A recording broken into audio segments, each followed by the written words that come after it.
Meus queridos, meus amados, estou aqui de novo para trazer mais uma palavra para os amados.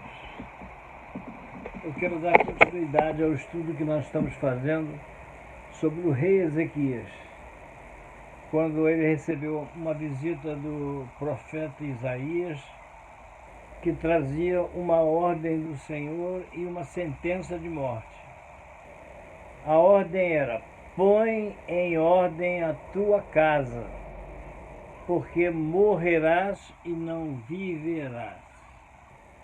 Então, meus amados, esse é o segundo assunto que eu quero falar, o segundo estudo, que o primeiro eu já falei, está no meu vídeo último. Agora eu vou falar sobre a continuação desse estudo com o rei Ezequias. Quem foi Ezequias? Ezequias foi um rei que começou a reinar no Reino do Sul, porque haviam dois reinos. O Reino do Norte, que ficava em Jerusalém, e a maioria dos reis eram maus. Inclusive o pai de Ezequias, Acás. E o Reino do Sul, os reis eram bons. E esse Reino do Sul deu origem ao reinado de Ezequias aos 25 anos de idade. Então, quando Ezequias recebeu essa sentença de morte, Deus deu para ele uma advertência. Olha, põe em ordem a tua casa. O que significa isso, amados? Significa que Deus se preocupa com a nossa casa. Deus se preocupa com a nossa vida. Deus se preocupa com a forma como nós estamos conduzindo a nossa vida. E embora ele tenha orado, virado para a parede, e Deus tenha mandado o profeta voltar lá e dizer: o Senhor disse que ouviu as tuas lamentações, os teus choros, as tuas lágrimas, e ele resolveu acrescentar mais 15 anos à sua vida. Lembram do que eu falei? Então Ezequias tinha 39 anos de idade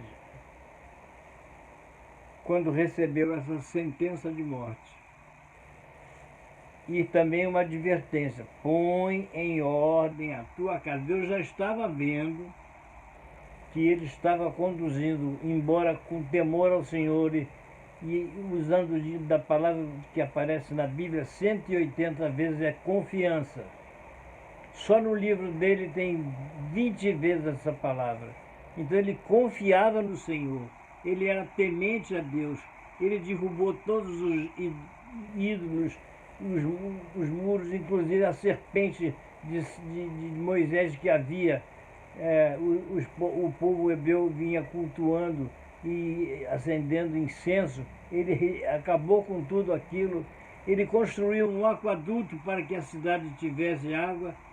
Ele foi um grande rei, mas ele pecou num aspecto. Ele não deu valor às palavras que o Senhor deu para ele. Põe em ordem a tua casa, porque morrerás. Embora Deus tenha dado a ele uma outra oportunidade de vida, mas ele não cumpriu a ordem do Senhor, ele não pôs em ordem a casa dele.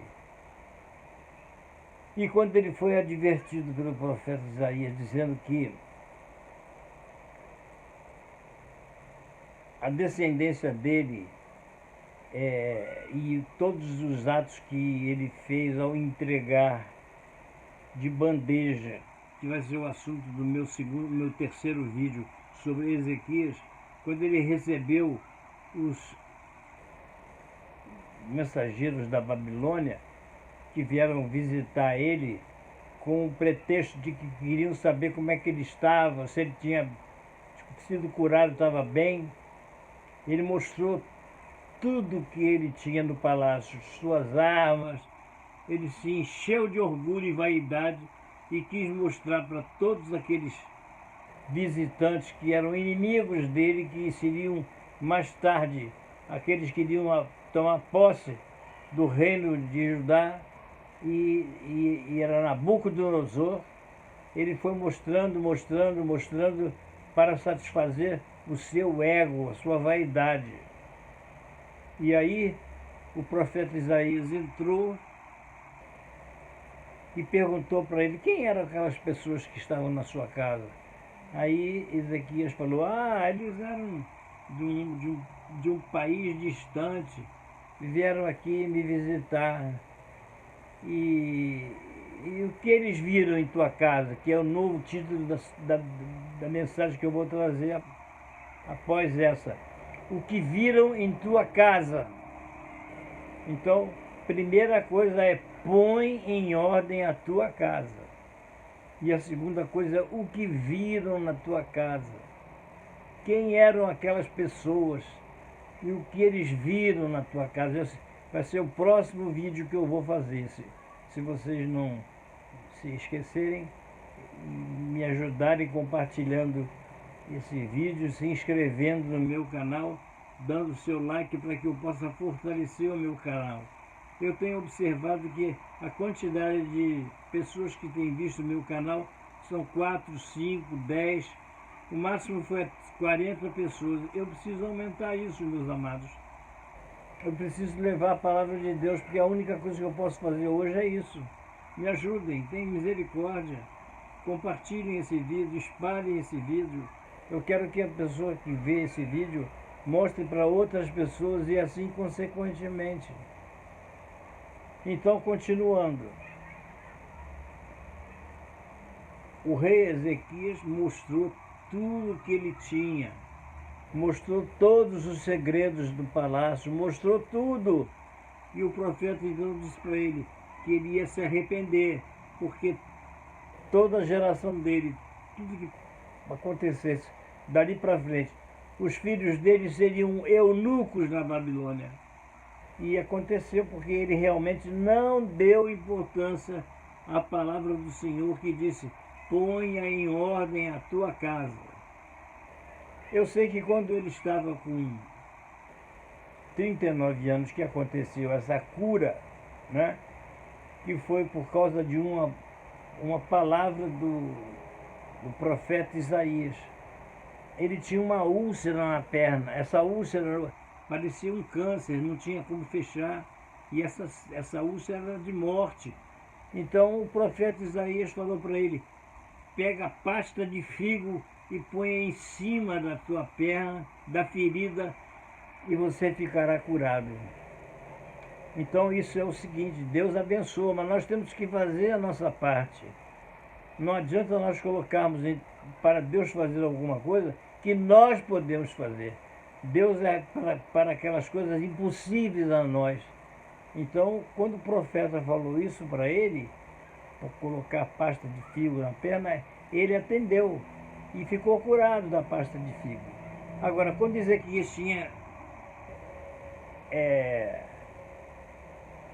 passado 3 anos da vida dele, nasceu o filho dele chamado Manassés. E esse menino foi aquilo que Deus tinha previsto. Põe em ordem a tua casa. Ele não pôs, esse menino foi crescendo sem instrução, sem disciplina, porque nós temos que disciplinar os nossos filhos. Os tempos de hoje, eles não querem que os pais disciplinem os filhos. Se você disciplinar seu filho, você está sujeito a ser punido. E se de repente seu filho ligar para a polícia dizendo que você foi disciplinado, a polícia vai na sua casa e é capaz até de te prender. Esse é o tempo que nós vivemos hoje. Meu pai pegava a correia, fazia assim, pá, só o barulho da correia e já me deixava totalmente com medo, com respeito. E a minha mãe cansou de apanhar sem querer, porque quando meu pai ia disciplinar a mim e meus irmãos, ela se colocava na frente para proteger a gente e acabava levando uns tapinhos, porque ela ficava na frente para a gente não apanhar. Mas tudo isso foi bom, graças a Deus. Então, quando o profeta falou para ele que ele ia se arrepender de tudo que ele tinha mostrado, sabe o que aquele Ezequias disse? Mas tudo bem, meu reino está bem, está tudo bem, e terminando assim eu estou tranquilo. Quer dizer, ele não se preocupou com o que iria acontecer com a geração dele depois da morte. Que se dane, o problema é deles, eu já fiz a minha parte. Eu busquei o Senhor me ouviu, o Senhor me curou, agora o resto é com eles. E Manassés foi o cão, o demônio, o filho dele. Quando ele morreu, depois dos 15 anos que Deus tinha dito para ele, ele tinha 39 anos quando ele teve essa doença e foi curado. 39 anos. 3 anos depois nasceu o filho dele. Então, ele tinha 15, ele ficou 12 anos. O menino, quando chegou a 12 anos, começou a reinar. E foi o cão, foi o pior rei de Israel. O nome dele, Manassés. Então, meus amigos, as consequências de nós não levarmos a palavra de Deus aos nossos filhos, sentarmos para conversar com eles, contar com eles, contar nossas experiências com Deus, com Cristo, para que eles possam se inteirar, ler a Bíblia junto com eles, orar junto com eles, fazer o culto doméstico junto com eles. Eu cansei de fazer culto doméstico na minha casa e nas casas dos meus amigos, com as mães que eu visitava. Sempre fazíamos o culto doméstico antes de sairmos para brincar. Então eu cresci ouvindo a palavra de Deus. Na casa da minha mãe estava escrito assim: eu e a minha casa serviremos ao Senhor. Então, põe em ordem a tua casa. Instrui os teus filhos. Não tenha medo de dar umas palmadas, porque a Bíblia diz que a vara ela vai tirar o seu filho do inferno. Então, não é violentar, não é maltratar, não é espancar, mas é disciplinar, instruir no caminho, estabelecer limites. As crianças que são criadas sem limites, você às vezes vê no shopping uma criança e a mãe lá tentando fazer ela entender, não adianta nada, nenhuma palavra, porque aquela criança já está completamente deseducada. Nós temos que educar as nossas crianças desde o princípio, para que não venhamos a nos arrepender depois. Então, esse foi o erro e a falha de Ezequias. Não deu ouvidos à voz do Senhor. O problema do exílio na Babilônia, que foi feito na época de Manassés, foi gerado na casa de Ezequias, quando ele não deu atenção ao Senhor. O profeta Samuel foi um grande homem, um grande servo de Deus, um homem íntegro, correto, mas pecou num aspecto. Na época dele, Samuel foi um dos juízes, foi profeta. Na época dele, quando ele envelheceu, ao invés dele permitir que Deus escolhesse os juízes que iriam substituir ele, ou o juiz, ele preferiu escolher os filhos dele. E os filhos dele também foram cão. E aí, realmente, foi a falha de Samuel. Aquele menino que ouviu a voz de Deus e falou com o profeta Eli: profeta, eu estou ouvindo uma voz. E o profeta disse para ele: quando você ouvir de novo, diz o seguinte: fala, Senhor, que o teu servo escuta. Então esse foi Samuel, o grande Samuel. Mas ele falhou no aspecto de não ter instruído os seus filhos, transformado os seus filhos em bênçãos e não em maldição. Então, o rei Ezequias, o pai dele era corrupto, era ruim, era idólatra, era tudo de mal. Mas ele foi bom, ele nasceu bom, ele não se contaminou com as coisas do pai, ele foi justo ao Senhor. E nós vemos como exemplo isso. Às vezes, uma família mora numa favela, mora numa cidade de narcotraficantes, mas ela tem uma instrução que a mãe e o pai dão.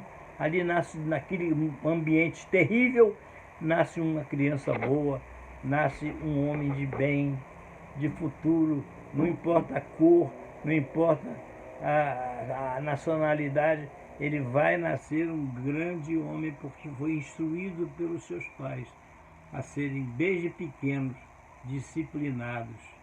Deus permite que nós façamos tudo que é ruim, porque Ele dá o livre-arbítrio, mas compete aos pais instruírem seus filhos para que não virem monstros, para que não sejam chegados ao álcool, à droga, à violência, ao crime. Temos que fazer para que os nossos filhos sejam como aquela corrida do bastão. Você vai correndo, mas tem alguém lá na frente esperando para receber o bastão da sua mão. Aí você passa o bastão para ele, ele continua correndo. Aí vem lá na frente um outro, ele passa o bastão para aquele outro e o outro vai correndo na frente. Essa é a vida cristã. Nós não podemos reter, nós temos que passar para os nossos descendentes aquilo que há de melhor, que é a palavra de Deus. Meus amados, eu vou encerrar porque eu já estou com 16 minutos de vídeo e eu não posso me alongar muito. Eu quero agradecer a presença de vocês, pedir que vocês compartilhem e não esqueçam de deixar o like para valorizar o meu canal, o nosso canal. Deus abençoe vocês em nome de Jesus. Tenham paz.